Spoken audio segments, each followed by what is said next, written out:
Je vais commencer par la question des pouvoirs, pour lesquels le commissaire a posé des questions sur le vaudou, ou quel genre de pouvoirs sont utilisés dans ces églises. Il y a différents types de pouvoirs dans ce livre, la mafia de l'Église. Je parle de la façon dont j'ai voyagé. Je ne suis pas seulement allé au Nigeria. Je suis aussi allé au Congo, en République démocratique du Congo, où j'ai été initié et où j'ai vu ce qu'on appelle Mamba Mintou, c'est-à-dire un être mi-crocodile, mi-humain, et je l'ai vu de mes yeux.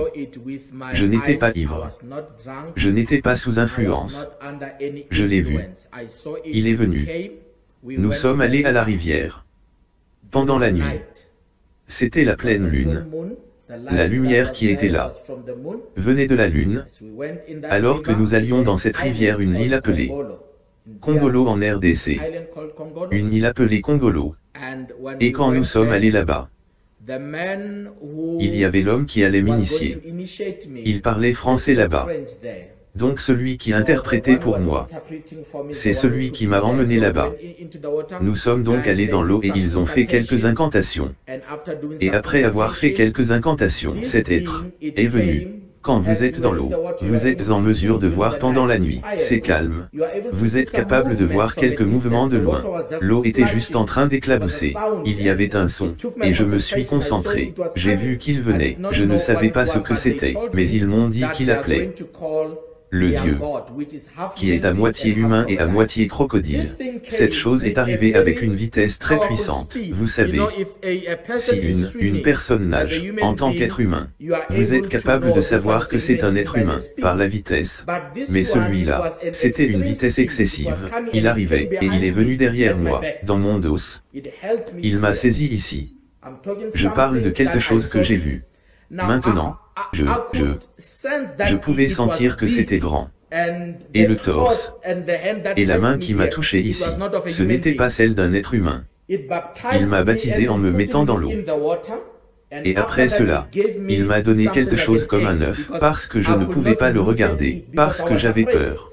Il m'a donné quelque chose comme un œuf, puis j'ai dû avaler l'œuf avec la coquille. Puis de là, l'homme a fait une sorte d'incantation, puis s'en est allé. La façon dont il respirait, je pouvais dire que ce n'était pas un être humain.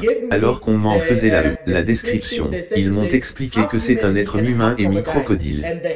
Et la main que j'ai pu voir, c'était plus un lézard avec des ongles. Maintenant, après cet épisode, j'ai fait une rencontre où j'ai rêvé.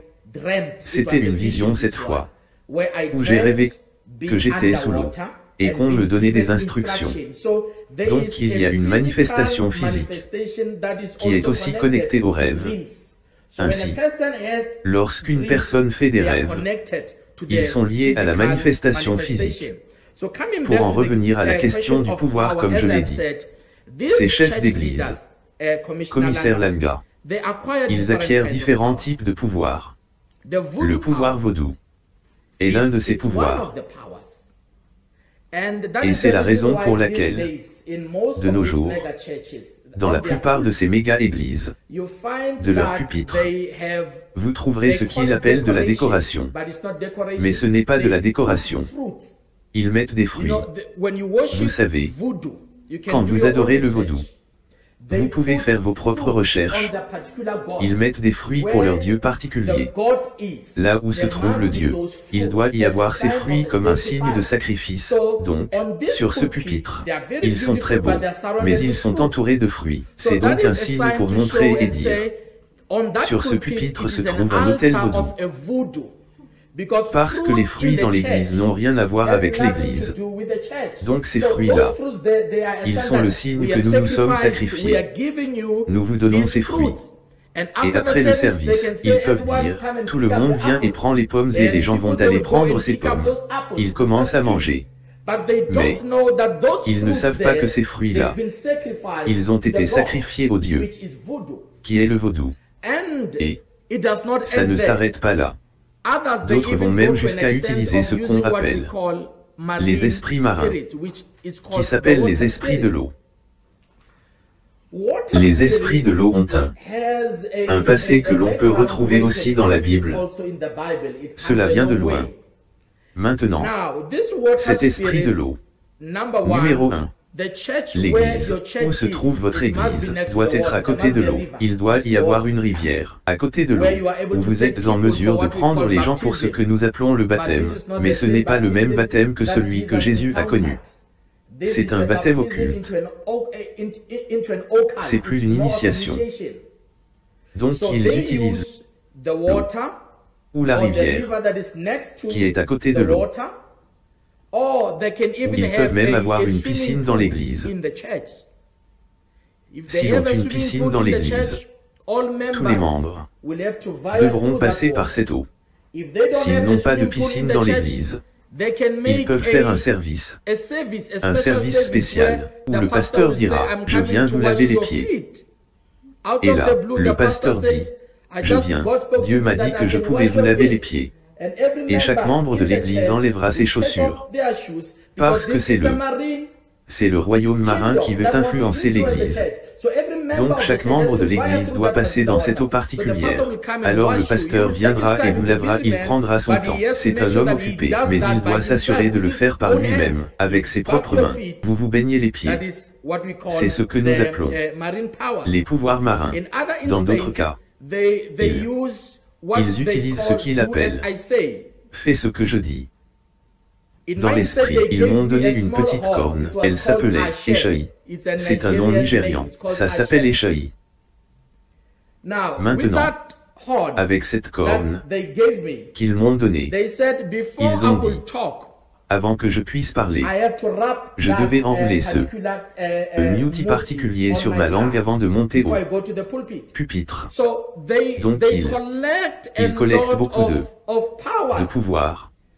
D'autres enterrent même des vaches vivantes, des animaux vivants dans l'église, pour que leur église puisse rester aussi puissante qu'ils le souhaitent.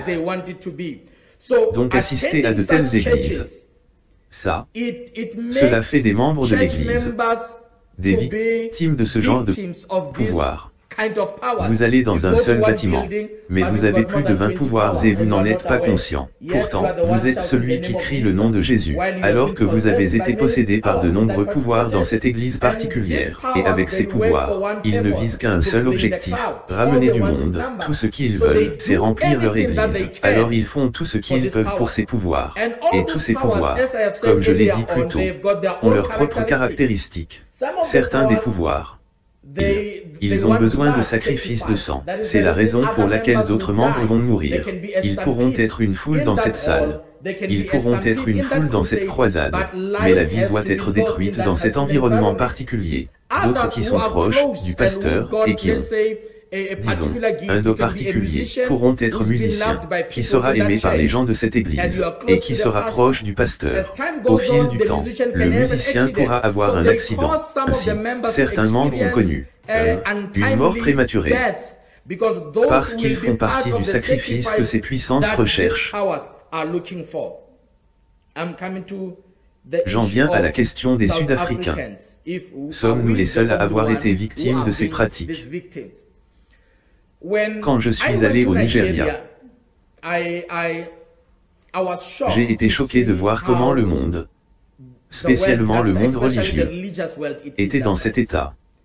Les gens pratiquent l'occultisme ouvertement. Monsieur le Président, au Nigeria, ce n'est pas quelque chose que les gens peuvent cacher. Et c'était la première fois que je voyais beaucoup d'églises, des méga-églises, où il y avait beaucoup de fidèles, mais ils ne croient pas au Christ. Rappelez-vous, je suis d'Afrique du Sud, je viens de l'université biblique. Même si je cherchais le pouvoir, mon entourage disait, s'il y a de la sorcellerie, tout le monde doit le cacher. On ne parle pas de sorcellerie. Mais dans ce pays, les gens sont fiers de dire, je suis le meilleur sorcier à ce jour et je peux faire et défaire. C'est ce qu'ils aiment dire. Je peux faire et défaire, je peux ouvrir et fermer. Donc en Afrique du Sud, je pense que le manque de conscience À cause de ces gens, ils se cachent à travers l'Évangile. Ils apportent l'Évangile comme un point d'attraction, alors qu'ils savent qu'ils pratiquent ces usages particuliers. Donc en Afrique du Sud, le manque de connaissances. La plupart des Sud-Africains étaient comme moi avant d'aller au Nigeria. Ils ne croyaient pas que l'on pouvait utiliser la sorcellerie dans l'Église. Mon expérience m'a appris qu'il est possible d'avoir un prêtre occulte qui est sorcier et qui prêche le dimanche en même temps, à cause de ce qu'ils disent. Ce n'est pas ce qu'ils font. Ce sont des prêtres occultes en privé. Et le dimanche, ils se présentent comme des hommes de Dieu. Donc les Sud-Africains, nous sommes en danger à cause de ces gens, pas seulement à cause des étrangers de nos jours. Ce ne sont pas que les étrangers, mais même nos propres frères ici en Afrique du Sud. Ils prennent ce chemin. Ils se déplacent ici, sortent, et vont acquérir le pouvoir. Et une fois qu'ils vous ont donné le pouvoir, c'est généralement un serpent. C'est un serpent qui grandit. Et quand il grandit, vous devez avoir des sons spirituels qui seront capables d'impacter le même pouvoir qu'ils vous ont donné sur les autres. Donc, beaucoup de pasteurs vont là-bas. Ils collectent ces serpents au Nigeria. Ils les amènent ici en Afrique du Sud. Cela les rend célèbres et prospères. Et oui, c'est un jeune pasteur de l'université biblique, comme je l'étais à cette époque.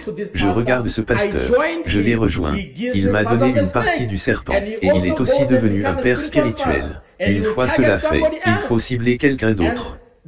Et l'autre partie regrettable, Monsieur le Président et la Commission, c'est que, une fois que vous aurez collecté ces pouvoirs dans ce pays, vous devrez faire le serment que par votre intermédiaire, d'autres membres du culte secret viendront en Afrique du Sud. Une fois que vous avez réussi à utiliser ces pouvoirs, vous retournez chercher d'autres membres qui se sont engagés dans ce village. Vous les amenez en Afrique du Sud. Vous ouvrez une structure, vous leur donnez de l'argent, vous faites tout. Ils ont besoin d'une structure. Et que se passe-t-il? Les Sud-Africains affluent et en appellent d'autres. Ils viennent. Ainsi, cela devient une chaîne. Et tous ces étrangers, la plupart de ces étrangers, travaillent avec nos pasteurs locaux. Ils travaillent avec des personnes qui occupent une position élevée dans la fraternité pastorale. La plupart de ces gens mangent dans ces hautes positions. Ils travaillent avec eux. Mais on dirait qu'ils se battent. Quand vous les regardez, c'est comme, je sais, ils se battent mais ils savent qu'ils travaillent ensemble. Donc, pour répondre à la deuxième question, je dirais que les Sud-Africains sont des victimes parce que nous ne savons pas ce qu'est l'occultisme. Les Sud-Africains ne croient pas que la sorcellerie puisse être pratiquée dans l'Église. Pour en venir à la question de la différence entre la sorcellerie et les médecins traditionnels, je dirais que vous pouvez trouver des pratiques de sorcellerie dans l'Église, faites par un homme d'église. Vous pouvez trouver de la sorcellerie chez un médecin traditionnel, faite par un médecin traditionnel. Donc, selon ma propre compréhension, la sorcellerie c'est quand vous utilisez des pouvoirs pour le mal, ou à des fins maléfiques. C'est de la sorcellerie.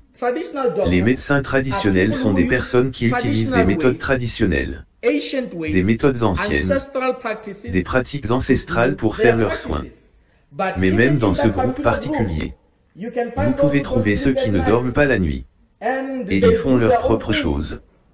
Et quand vous venez dans la maison du Seigneur, c'est une pratique de sorcellerie modifiée, où l'on vous donne une bouteille d'huile, et ils vous diront, cette huile doit, comme je le dis, vous devez la verser dans la nourriture de votre mari, juste parce qu'elle a une étiquette de votre église et vient de Jérusalem. Alors nous disons, ce n'est pas de la sorcellerie, mais c'est la même pratique.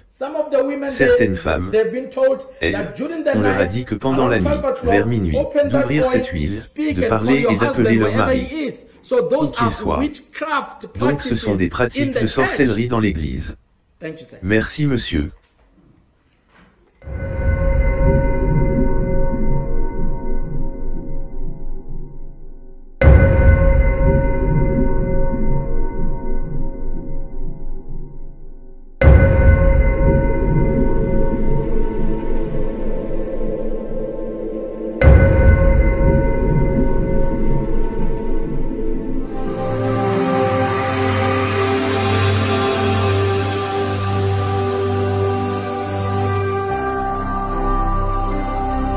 Jésus-Christ TV. Vous connaîtrez la vérité et la vérité vous affranchira.